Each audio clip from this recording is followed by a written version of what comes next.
ಎಲ್ರಿಗೂ ನಮಸ್ಕಾರ sir. Welcome to R K properties. ಇವತ್ತು ಒಂದು 4 ಎಕರೆ ಅಡಿಕೆ ಸಸಿ ಇರ್ತಕ್ಕಂಥ ಒಂದು ತೋಟ ನೋಡೋಕ್ಕೆ ಬಂದಿದ್ದೀನಿ. ಇದರ ಲೊಕೇಶನ್ ಏನು, ಇದರ ಮಣ್ಣೇನು, ಇದರಲ್ಲಿ ಏನು ಫೆಸಿಲಿಟಿ ಇದೆ, ಏನೆಲ್ಲ ಗಿಡ ಇದ್ದಾವೆ ಎಲ್ಲವನ್ನು ನೋಡೋಣ. ಫಸ್ಟ್ ಈ ಒಂದು ಲ್ಯಾಂಡ್ ಒಳಗಡೆ ಏನು ಗಿಡ ಇದೆಯಪ್ಪ ಅಂತಂದರೆ ಅಡಿಕೆ ಸಸಿ, ಸ್ವಲ್ಪ ಮಾವು ಕೂಡ ಇದೆ. ಫುಲ್ಲು 4 ಎಕರೆ ಕಂಪ್ಲೀಟ್ ಅಡಿಕೆ ಸಸಿ ಇದೆ. ಒಳ್ಳೆ ರೆಡ್ ಸಾಯಿಲ್ ಇದು. ಇದರ ಲೊಕೇಶನ್ ಬಂದುಬಿಟ್ಟು ಚಳ್ಳಕೆರೆಯಿಂದ 26ರಿಂದ 27 ಕಿಲೋಮೀಟ್ರ್ ಆಗುತ್ತೆ.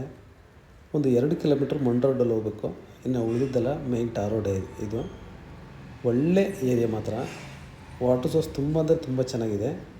ಟೋಟಲ್ ಇದು 4 ಎಕರೆ ಬರುತ್ತೆ ತೋಟ. ಇದು ಸ್ವಲ್ಪ ಮೇಂಟೆನೆನ್ಸ್ ಸ್ವಲ್ಪ ಕಡಿಮೆ ಅಂತ ಅನಿಸುತ್ತೆ. ನೋಡ್ಕೊಳ್ಳೋರು ಸರಿಯಾಗಿ ನೋಡ್ಕೊಂಡಿಲ್ಲ, ಸರಿಯಾಗಿ ನೀರನ್ನ ಬಿಟ್ಟಿಲ್ಲ. ಯಾರಾದರೂ ಖರೀದಿ ಮಾಡಿದರೆ ನೀಟಾಗಿ ನೋಡ್ಕೊಂಡ್ರೆ ಒಳ್ಳೆ ಸಖತ್ತಾಗಿ ಬರುತ್ತೆ ತೋಟ ಮಾತ್ರ ಇದು. ಯಾಕಪ್ಪ ಅಂದರೆ ಸ್ವಲ್ಪ ನೀಟಾಗಿ ನೋಡ್ಕೋಬೇಕು ಅಡಿಕೆ ಸಸಿ ಎಲ್ಲ. ಇವರು ಮಾರಾಟಕ್ಕಿರೋದ್ರಿಂದ ಬೇರೆ ಕಡೆ ಇರೋದ್ರಿಂದ ಓನರ್ಗಳು ಬಂದು ಇಲ್ಲಿ ನೋಡ್ಕೊಳಕ್ಕೆ ಆಗ್ತಾಯಿಲ್ಲ. ಒಂದು ಸ್ವಲ್ಪ ಮಾವಿನ ಗಿಡ ಇದ್ದಾವೆ, ಅಡಿಕೆ ಸಸಿ ಇದ್ದಾವೆ. ಪ್ಯೂರ್ ರೆಡ್ ಸಾಯಿಲ್ ಮಾತ್ರ ತುಂಬಾ ಚೆನ್ನಾಗಿದೆ.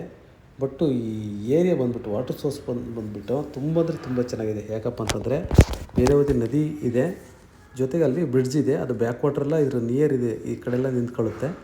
ಅಂದರೆ ಒಳ್ಳೆ ನೀರು ಇರ್ತಕ್ಕಂಥ ಏರಿಯಾ ಮಾತ್ರ ಇದು. ತುಂಬ ಅಂದರೆ ತುಂಬ ಚೆನ್ನಾಗಿದೆ ವಾಟರ್ ಸೋರ್ಸ್ ಇಲ್ಲೆಲ್ಲ. ಸ್ವಲ್ಪ ಇವರು ಇನ್ನೂ ಸ್ವಲ್ಪ ಚೆನ್ನಾಗಿ ನೋಡ್ಕೋಬೇಕಾಗಿತ್ತು ಒಂಚೂರು. ತುಂಬ ಚೆನ್ನಾಗಿದೆ ಗಿಡ ಎಲ್ಲ. ನೆಕ್ಸ್ಟ್ ಇದರ ರೇಟ್ ಬಂದುಬಿಟ್ಟು ಇವರು 18 ಲಕ್ಷ ಹೇಳ್ತಾರೆ 1 ಎಕರೆಗೆ. ನೆಗೋಷಿಯಬಲ್ ಆಗುತ್ತೆ. ಈಗ ಖಾಲಿ ಜಮೀನುಗಳೇ 15, 16, 14 ಈ ಥರ ಎಲ್ಲ ಹೇಳ್ತಿದ್ದಾರೆ. ಒಂದು ಒಳ್ಳೆ ಏರಿಯಾ, ಒಂದು ಒಳ್ಳೆ ವಾಟರ್ ಸೋರ್ಸ್ ಇರ್ತಕ್ಕಂಥದ್ದು.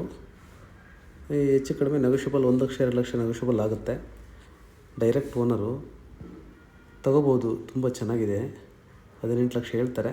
1 ಲಕ್ಷ 2 ಲಕ್ಷ ಅಥವಾ ಜಾಸ್ತಿನೇ ನೆಗೋಷಿಯಬಲ್ ಆಗ್ಬೋದು. Thank you sir.